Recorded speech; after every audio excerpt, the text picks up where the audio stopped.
Alors, bonjour à tous. Ici Pascal Larose pour les semences Maizex. Écoutez, historiquement, on a notre rendez-vous annuel ensemble dans une journée de parcelle.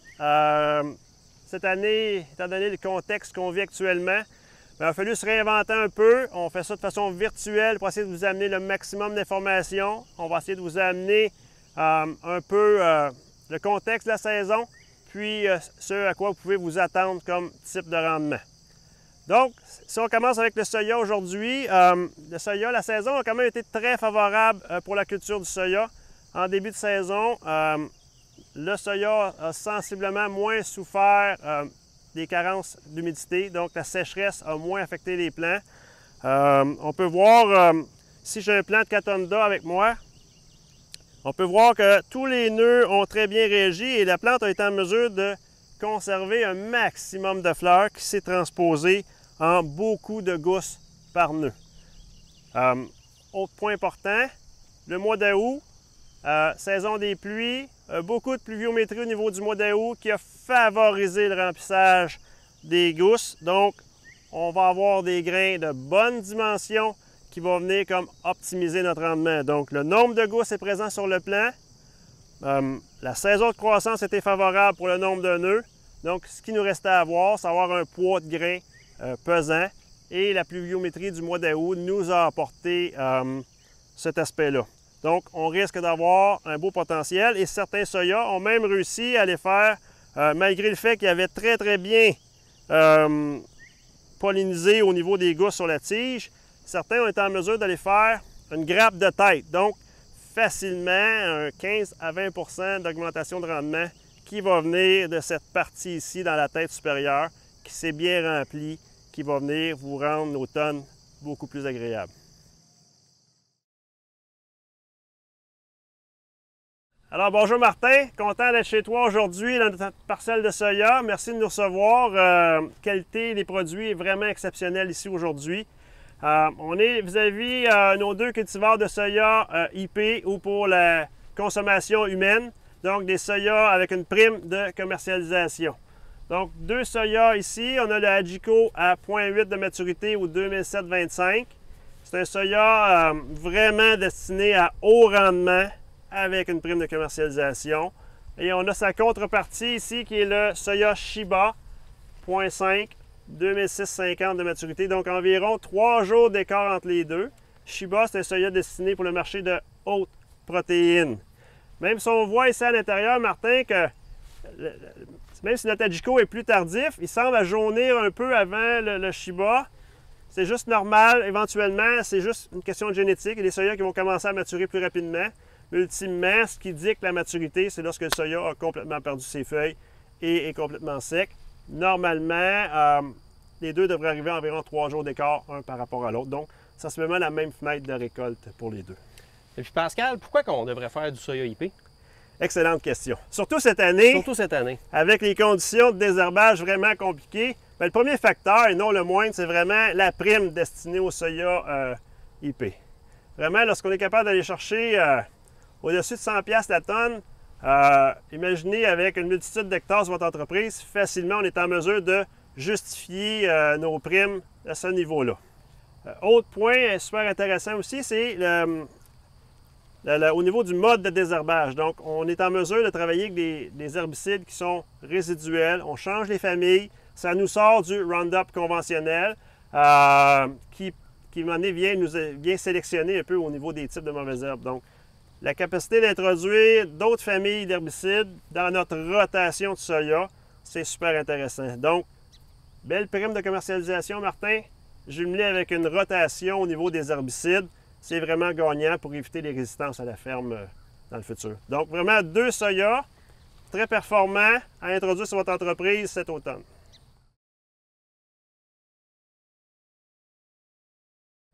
Bonjour, Joanie. Aujourd'hui, on est devant notre concept de soya fourragé, donc un soya destiné pour faire de l'ensilage de soya. Donc, la gamme de soya Mammouth, c'est notre gamme dans laquelle on introduit tous nos types de soya spécialement développés pour faire du soya ensilage. C'est un soya qui est très tardif, à une maturité de 5, donc Le but d'avoir des soyas hyper tardifs, c'est d'aller chercher le maximum de périodes végétatives avant l'initiation de la floraison. Donc, plus on décale notre floraison, bien forcément, moins on va avoir de gousses dans le plant et plus on va maximiser le développement végétatif ou la biomasse. Donc, le but d'un soya fourragé est vraiment d'aller chercher le maximum de biomasse jumelé à une qualité alimentaire exceptionnelle. Donc, on peut remplacer facilement 3 coupes de luzerne avec une coupe de soya fourragé. Donc, c'est un excellent soya d'urgence. Donc, côté régie, c'est un soya qu'on doit semer à très haute population, environ 650 000 plants à l'hectare, pour s'assurer d'avoir le maximum de tiges, des tiges très fines, pour augmenter la digestibilité de ce type de soya-là. Comment on évalue le stade de récolte? Pour évaluer le stade de récolte, Joanie, c'est très simple. On se sert toujours des 4 nœuds supérieurs sur le plant. Donc, lorsqu'on prend notre plant de soya, on prend le premier nœud, deuxième, troisième et quatrième. Donc, ça nous prend une gousse d'environ 1 pouce dans un des 4 nœuds supérieurs. Lorsqu'on a une gousse d'environ 1 pouce dans les 4 nœuds supérieurs, on est rendu au stade optimum. Ici, on est légèrement dépassé notre stade optimum pour faire la récolte. Idéalement, fin août, début septembre, lorsqu'on fait un semis normal, on vient comme atteindre le stade R4, R5. Donc, c'est la période dans laquelle le soya a le plus d'azote à l'intérieur de la plante avant de tomber en mode maturation. Donc, on vient optimiser notre valeur alimentaire et la quantité de biomasse. On voit que côté tenue, le soya, même s'il est semé très fort, a une excellente tenue. Vous voyez la hauteur par rapport à notre unité de mesure qui est joignée ici. Vraiment, grande quantité de biomasse sur le plant. Donc, en fourrage d'urgence, un soya fourragé peut être une excellente alternative. La gamme Mammouth est spécialement destinée pour ce type d'usage à la ferme.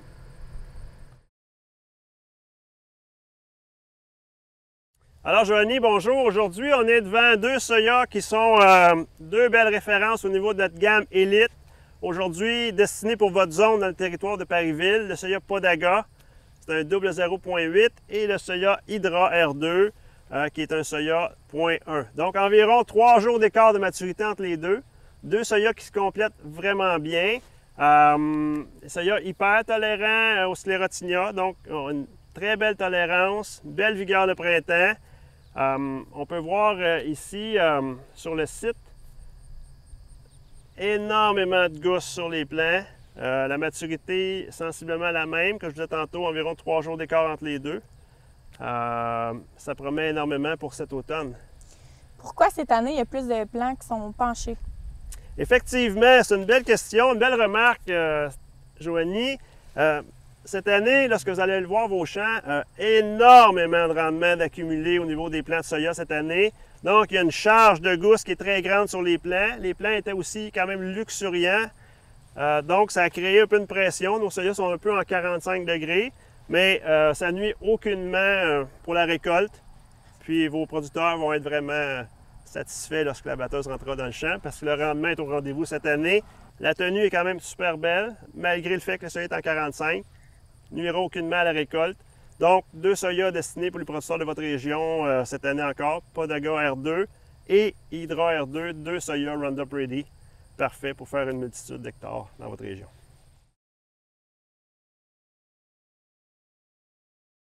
Guillaume, bonjour. Aujourd'hui, on est dans notre parcelle de soya de mi-saison, donc de maturité environ 2006-50, 2006-25. On est ici aujourd'hui pour vous introduire un nouveau soya qu'on met en marché, le soya Stingray R2X à 2625 UTM ou 0.4 de maturité relative. Donc, Guillaume, on peut revoir derrière nous 2 soyas. Le Stingray va venir vraiment complémenter un soya qui a déjà pris sa place au niveau du marché, le soya Woden R2X. Donc, excellent compagnon pour diversifier vos hectares. Qu'est-ce qui ferait, Pascal, qu'on opterait pour le Stingray versus le Woden, vu qu'ils sont pratiquement dans la même maturité? Excellente question, Guillaume. Vraiment 2 soyas de même maturité. Cependant, 2 architectures complètement différentes. Donc, notre Woden, avec son architecture moins buissonnante, est vraiment bien adapté au rang de 15 pouces. En introduisant le Stingray cette année, ça nous permet d'avoir un porc qui est beaucoup plus buissonnant, donc très bien adapté aux reins espacés. Donc, vous allez avoir deux options dans le même créneau de marché. Lorsqu'on regarde aussi au niveau dimension des plants, le Stingray est beaucoup plus... c'est une plante qui est de plus grande taille que notre Woden, donc va bien se comporter dans un espacement qui est un peu plus espacé. Le Woden a aussi une bonne tolérance au sclérotinia. Le Stingray va amener une petite coche supérieure côté tolérance aux maladies, principalement au niveau du sclérotinia. Donc, c'est une arme intéressante à avoir dans votre portfolio sur la ferme. Donc, c'est deux soya qui sont tolérants à la technologie Extend. Donc, on est capable de désherber avec Roundup et Dicamba, donc pour une flexibilité de désherbage sur votre entreprise.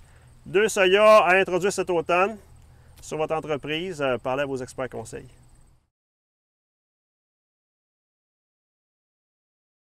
Bien, Roch, bienvenue. On est dans notre partie de la parcelle présentement la plus tardive ou pleine saison pour votre zone de maturité. On est vis-à-vis le Catonda R2 ici qui n'a plus besoin de présentation. Vraiment un leader au niveau de l'industrie actuellement. Un soya qui est très polyvalent, destiné pour une multitude d'environnements. Sa force, régularité, stabilité de rendement année après année. On n'a jamais de mauvaise surprise avec du Catonda. Roch, c'est toujours performance maximum. Et cette année, le Catonda va vraiment rayonner. On pourrait regarder plus attentivement, mais les gousses du haut, le soya a fait un très beau bouquet. Donc, un 15 à 20 là, notre rendement risque d'être supérieur, va venir de la partie du haut. Les soyas qui ont réussi à faire un bouquet de tête vont vraiment briller au soleil cet automne lorsqu'il viendra le temps de la récolte. Donc, Catonda, comme je disais tantôt, plus besoin de présentation. Soya de maturité 2007-75. Histoire de diversifier un peu les hectares sur l'entreprise, on a introduit l'an passé le Maris R2X, qui est un soya de 2008-25. Donc, 2 jours plus tardif que Catonda, histoire de répartir notre fenêtre de récolte. Donc, ça vous permet de commencer avec Catonda, continuer dans Maris, pousser le rendement de façon un peu plus élevée. Donc, potentiel de rendement dans Maris, super intéressant. Côté positionnement, on va arriver environ 2 jours après Catonda. C'est un soya Extend, donc avec une capacité, une flexibilité de désherbage intéressante, Roundup et Dicamba. Cette année, Roch, on a introduit le RX Response, donc même maturité que Catonda, qui va venir compléter justement de façon différente notre Catonda. Côté régie et espacement de semis, c'est quoi la meilleure façon de positionner nos 3 soyas sur les fermes? Excellent, excellent, Roch. Vraiment, Catonda, on le voit, c'est un soya qui est permissif. On est capable de l'utiliser autant à 15 pouces qu'à 30 pouces. Je vous dirais de façon optimum aux 15 pouces de par son architecture. Il y a une architecture qui laisse rentrer énormément la lumière à l'intérieur, donc va être avantagé d'une régie de 15 pouces. Même chose pour le Maris, il y a une architecture différente, un peu plus luxuriante, mais très bien adaptée aux 15 pouces. Et si on veut vraiment aller optimiser nos reins espacés, le soya RX Response est le joueur à utiliser sur votre entreprise. Vraiment, soya qui est luxuriant, c'est une plante de très grande taille, très buissonnant. Donc, il va aller optimiser justement tous les hectares en rang de 30 pouces sur votre entreprise pour la zone plus tardive ou pleine saison. Donc, 3 soyas destinés pour la zone tardive cette année. Parlez-en à votre expert conseil, il saura très bien vous orienter à ce niveau-là. Donc, de retour au niveau du maïs, nous allons regarder ensemble quel a été l'impact de la saison sur votre rendement potentiel que vous risquez de voir cet automne. Donc, comme on fait historiquement dans nos journées lorsqu'on est ensemble de façon directe, on est capable de voir un peu comment la saison a eu une influence sur le développement de votre plante ainsi que sur votre rendement ultime. Cette année, on doit se souvenir que la saison était très sec au printemps, mois de mai super sec, froid, suivi d'un mois de juin très sec aussi. Donc, une quantité de sécheresse qui est venue comme nuire 2 aspects. Un, à l'émergence des plants, variation d'humidité au niveau du sol qui a créé environ de 20 à 30 des plants qui ont levé en retard sur les voisins. Ce même retard d'émergence s'est transposé aussi au niveau de la floraison. Donc, notre maïs qui est levé après les autres a fleuri ou a sorti des croix ultimement plus tard que ses voisins. Quel impact ça a sur votre entreprise? Bien, c'est 20 de plants émergés en retard. Lorsque vous circulez à l'intérieur de votre champ, vous allez voir la régularité des épis n'est pas là. Donc, vous allez avoir environ 70 des épis qui sont très bien développés et vous allez avoir environ de 20 à 30 des épis qui sont plus petits, mal pollinisés. Donc, Martin, lorsqu'on regarde un peu l'allure d'un plant, ce que ça devrait avoir l'air, ici, on a l'allure des plants que la génétique, qui est dans ce cas-ci, le E52V92, devrait nous donner comme type de plant. Donc, une tige solide, bon diamètre, épis très bien pollinisés et de bonne grosseur. Les plants qui ont émergé par après, on se retrouve avec un épi de plus petit diamètre, ainsi qu'une tige aussi de plus petit diamètre. Et dépendant leur retard d'émergence, ce maïs-là a probablement levé environ 3 à 4 jours après le premier. Et dans un cas extrême, lorsqu'on a une levée qui est environ une semaine à une semaine et demie plus tard, on se retrouve avec ce phénomène. Donc, tige très fine, épi très mal pollinisé et présence de charbon sur le plant. Deux facteurs pour le charbon. Saison sec favorise le développement du charbon sur la culture. Et l'autre facteur, c'est l'absence de pollen durant la pollinisation. Donc, un plant qui émerge après les autres va polliniser après, donc il va avoir moins de pollen disponible, qui crée une très mauvaise pollinisation sur le grain.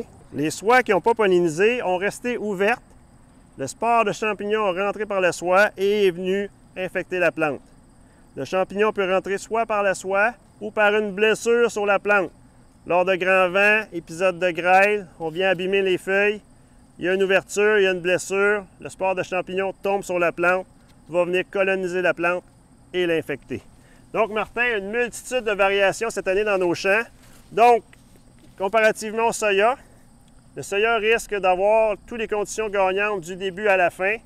Notre maïs semble très bien se tirer d'affaire. Par contre, lorsqu'on rentre à l'intérieur, soyez pas surpris de voir de la variation. Donc, histoire d'éviter les déceptions cet automne, marchez vos champs, allez voir la variabilité. Vous allez être en mesure de déjà anticiper quel type de rendement vous allez avoir. Une chose est sûre, Martin, on va avoir du grain qui est pesant, du grain qui est sec et mature, ce qui va faire vraiment différent de l'an dernier où on avait une saison qu'on n'était pas capable d'arriver complètement à maturité. Considérant l'évolution de la saison, cette année, on est dans la moyenne des saisons. On n'a pas une saison qui est plus chaude que la moyenne. Vraiment, c'est juste que notre référence, ce sont les 2 dernières saisons où on manquait totalement d'unité thermique de maïs. Donc, on va aller ensemble, on va aller regarder différents hybrides qu'on a à vous présenter aujourd'hui, histoire d'agrémenter votre journée et vous aider dans votre sélection d'hybrides plus tard cet automne.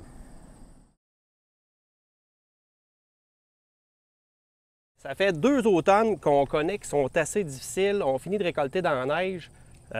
Moi, ce que je recherche, ce serait un hybride qui a une bonne solidité à l'automne, facilité de récolte, puis c'est sûr, un bon rendement. Je ne sais pas si tu aurais quelque chose. Bien, Martin, ça tombe bien. Écoutez, c'est probablement le critère que la majorité des producteurs sont à la recherche cette année. Un maïs qui va se tenir longtemps à l'automne avec une excellente intégrité de tige, puis un rendement qui suit la ronde. Donc, MZ3117, c'est le maïs vraiment destiné pour ce créneau de marché. C'est un maïs à très haut potentiel de rendement, Martin. C'est un épi 18-20 rangs de tour, grain profond, gros rendement associé à une intégrité de tige extraordinaire. Le 31-17 peut vous attendre jusqu'aux fêtes. Il va être solide, c'est des arbres au champ. Lorsqu'on regarde l'architecture des plants, on voit qu'il n'y a aucune présence de maladie sur les feuilles. Donc, profil agronomique très solide. Au niveau de l'architecture, nos feuilles sont plus petites dans le haut du plant qui laisse rentrer la luminosité et rapidement sous l'épi, les feuilles retombent pour venir couvrir l'entre-rang et préserver le maximum d'humidité. Donc, Martin, c'est un maïs qu'on peut utiliser sur de larges surfaces sur une entreprise sans avoir de crainte. Est-ce que mon maïs va être encore là cet automne? Est-ce qu'il va être debout? La réponse, c'est oui.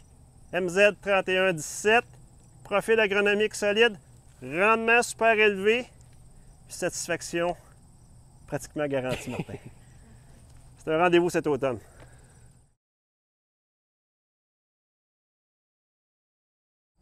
Bon, Martin, on va introduire cette année un nouveau maïs qu'on met en marché, le MZ 2982 DBR. C'est un maïs de 2700 UTM. C'est un plant qui est protégé contre la pyrale, donc c'est un VT double à 2700 UTM. Vraiment génétique qui va dominer l'industrie au cours des prochaines années. Très haut potentiel de rendement, principalement amené par, 1, la régularité de l'épi et 2, c'est des épis qui sont 18-20 rangs avec un grain très profond. Donc, c'est le genre de génétique, Martin, qui va aller chercher le plein potentiel lorsque les saisons de croissance sont favorables durant le remplissage du grain. Ce type d'épi-là va flexer au niveau du diamètre, allonger la profondeur du grain et aller vous surprendre l'automne venu par un rendement vraiment extraordinaire. Et Pascal, est-ce qu'on a juste une version dans cette génétique-là? Excellent point, effectivement. Dès cet automne, ce maïs va être décliné en 2 versions. Une version qui est VT double, qui est le 2982, et une version Smart Stacks, protégée contre la chrysomèle des racines et de la tige, qui sera le MZ 3120 SMX. Donc, 2 versions, exactement pour être en mesure de desservir 2 environnements sur votre entreprise. Donc, vous êtes en mesure de capter le maximum de rendement. Lorsque vous êtes en rotation maïs-soya, on utilise la version VT double. Lorsqu'on est en maïs sur maïs, on a besoin d'une protection chrysomèle. Donc, la version Smart Stacks va être en mesure de préserver vos racines intactes tout au long de la saison. Donc, superbe génétique à introduire sur votre entreprise cette année. On récolte en temps opportun. On décolle la batteuse avec ce maïs-là à 2700 UTM. Puis, c'est gage pour le reste de la saison.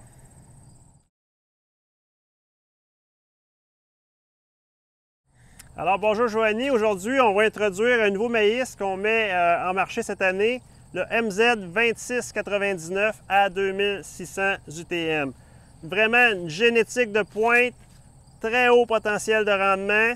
Lorsqu'on regarde les épis 18 rangs de taux, donc beaucoup de rangs, grain très profond qui permet à cette plante d'aller chercher le maximum de rendement.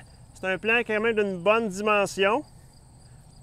Lorsqu'on regarde l'architecture des plants, les feuilles du haut sont beaucoup plus petites, Joanie, ce qui nous permet de laisser rentrer la lumière. Et lorsqu'on arrive environ en hauteur de l'épi, les feuilles retombent. On garde l'humidité au niveau du sol. Donc, c'est une architecture qui nous permet d'aller sur une multitude d'environnements sans se faire prendre. Comment il se comporte en ensilage? Excellente question. Si on regarde la grandeur des plants, donc c'est un plant qui a un excellent ratio tige-épi. L'épi compte pour 50 de rendement. Donc, si vous êtes à la recherche d'un maïs à très haut rendement, en ensilage, le 2699 est une excellente option. Si vous cherchez surtout des ensilages avec énormément d'amidon, c'est un très bon choix sur l'entreprise. Un facteur pour augmenter votre rendement en grain, en ensilage plutôt, c'est de décaler notre fenêtre de récolte. Lorsqu'on passe, Joanie, d'une fenêtre de récolte de demi-ligne de lait à 3/4 de ligne de lait, on vient augmenter l'amidon dans le grain et forcément augmenter notre tonnage qu'on récolte à l'automne. Donc, 2699, c'est une technologie qui est VT double. Donc, on protège la tige contre la pyrale. Excellente tenue. Les épis hyper réguliers au niveau du rang. Donc, gage de rendement. Excellent hybride à introduire sur votre entreprise dès cet automne sur une large surface. Bien, bonjour Guillaume, on est maintenant vis-à-vis nos 2 maïs plus hâtifs pour la région ici, le E52V92 à 2400 UTM et le E53G52 à 2550. Donc vraiment 2 maïs qui ont des rôles complètement différents sur l'entreprise. Le premier peut être utilisé à double usage, autant pour le grain et l'ensilage. Donc, un très beau ratio tige-épi pour faire un maximum d'amidon à l'intérieur de l'ensilage. J'aimerais ça savoir, Pascal, dans quel monde idéal on peut positionner ces 2 maïs-là vu qu'ils sont différents? C'est une excellente question. Est-ce que chaque maïs doit être positionné dans le même champ? La réponse est non. L'architecture des plants nous en dit beaucoup, Guillaume, à ce niveau-là. Si on prend l'architecture du E52V, c'est une architecture qui dans le haut du plant est un peu plus dressé. Lorsqu'on descend environ 3/4 de hauteur, les feuilles retombent, viennent conserver l'humidité au niveau du sol. Donc, ça nous permet d'aller faire une multitude d'environnements, les champs variables sur des grandes surfaces. Le E52V92, c'est vraiment le joueur constant à ce niveau-là. Donc, on est capable d'aller chercher un bon potentiel de rendement parce qu'il y a de la lumière qui rentre dans le couvert végétatif et on conserve l'humidité au niveau du sol. Si on parle du E53, c'est un peu l'opposé. Le E53 a des feuilles beaucoup plus dressées qui permettent de monter la population plus élevée et d'utiliser des champs à haut potentiel de rendement.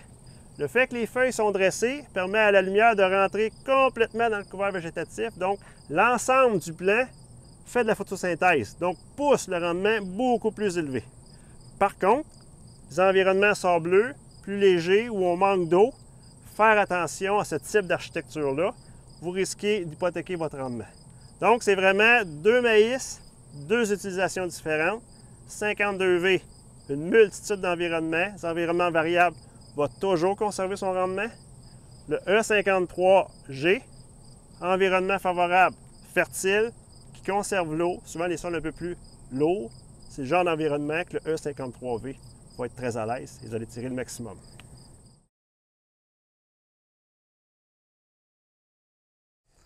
Salut Pascal. Salut Rock!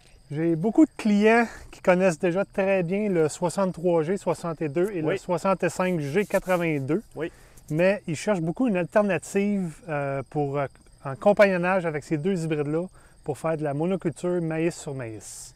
Qu'est-ce que tu as pour nous proposer? Bien, Rock, premier critère pour faire de la monoculture de maïs, lorsqu'on est en monoculture de maïs, ce qu'il faut faire en priorité, c'est vraiment aller protéger nos racines contre la chrysomèle des racines. Donc, la chrysomèle, c'est un petit insecte qui arrive l'automne d'avant, va s'installer dans votre champ de maïs, va aller pondre au niveau des craques profondes de sol, surtout lorsqu'on est dans des argiles. Puis, l'année d'après, les larves de la chrysomèle vont venir gruger les racines rock. Et c'est contre cette larve-là qu'il faut se prémunir.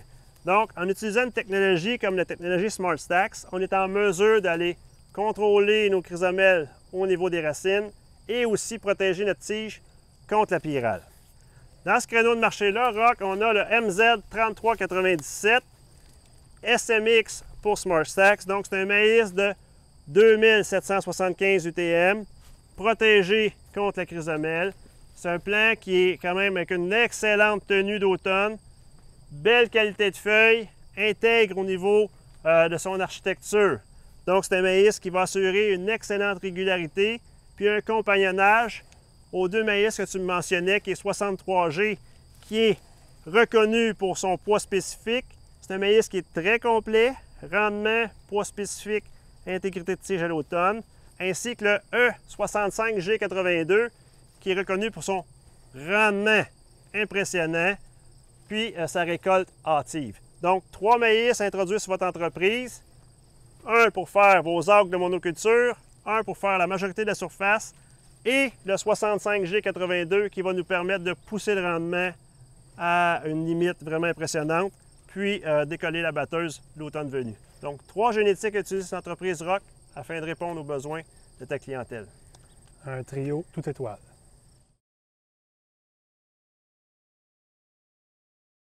Donc, pour notre volet en silage, rien de mieux qu'une personne qui a déjà travaillé en nutrition animale, Caroline Côté, qui est ici chez Covillac, Parisville, pour nous expliquer un peu quel devrait être le critère numéro 1 pour un producteur agricole lorsqu'il est en mesure de sélectionner un maïs en silage pour son entreprise. Bien, en premier, dans le fond, il faut toujours savoir quelle quantité on prévoit de donner. Si tu as un producteur qui donne en bas de 20 kg, probablement s'apprêter à n'importe quelle variété, tout ordinaire dans le maïs grain. Mais quand on veut avoir des grandes quantités à servir, comme du 25 kg ou même 35 kg, ce qu'on va voir pas mal plus cette année avec la pénurie de fourrage, je pense que ça peut être des choix intéressants. Excellent, Caroline. Donc, si on cherche de l'amidon, un maïs double usage est vraiment destiné ou parfait sur votre entreprise. Donc, une petite quantité soignée par jour avec un maximum d'amidon va amener l'énergie nécessaire à votre troupeau laitier.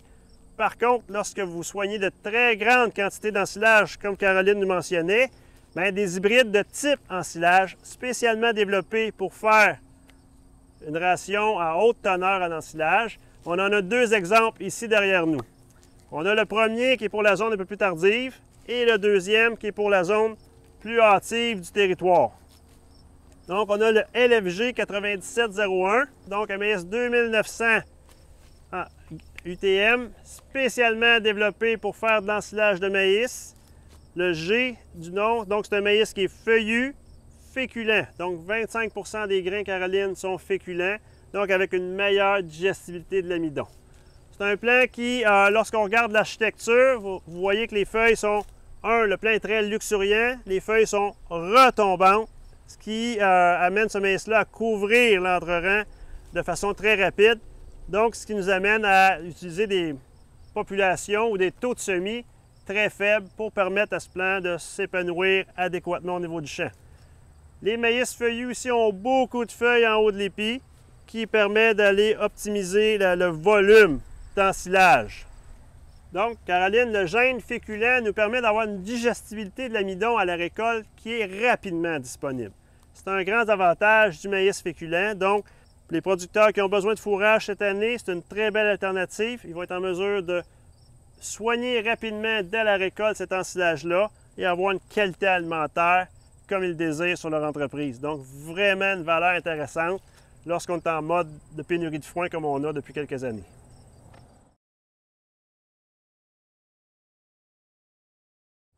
Donc, Caroline, pour notre zone hâtive, le MS 8022, un maïs de 2400 UTM, vraiment la référence dorénavant au niveau de l'ensilage de maïs en zone hâtive. Gros rendement associé à un plant qui est très luxuriant.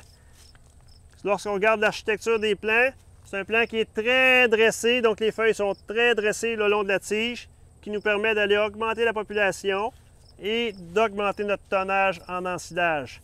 Caroline, lorsqu'on regarde le stade de maturité actuellement, comment on se comporte? Bien, moi, ce que je vois à date aujourd'hui, on est à peu près à 50 %, donc on s'en va vers la maturité. Mais pour l'instant, vous pouvez demander à vos experts conseils. On est outillés aussi pour mesurer pour la matière sèche. On a tous les outils nécessaires aussi. Vous pouvez apporter des plans. Ah, excellent! Oui. Donc, maïs ensilage, diversité de maturité, spécialement développé pour l'ensilage de maïs, que vous soyez en zone hâtive ou en zone tardive. Votre expert conseil a le produit idéal pour répondre à votre besoin lorsque vos quantités d'ensilage par vache par jour sont très élevées sur votre entreprise.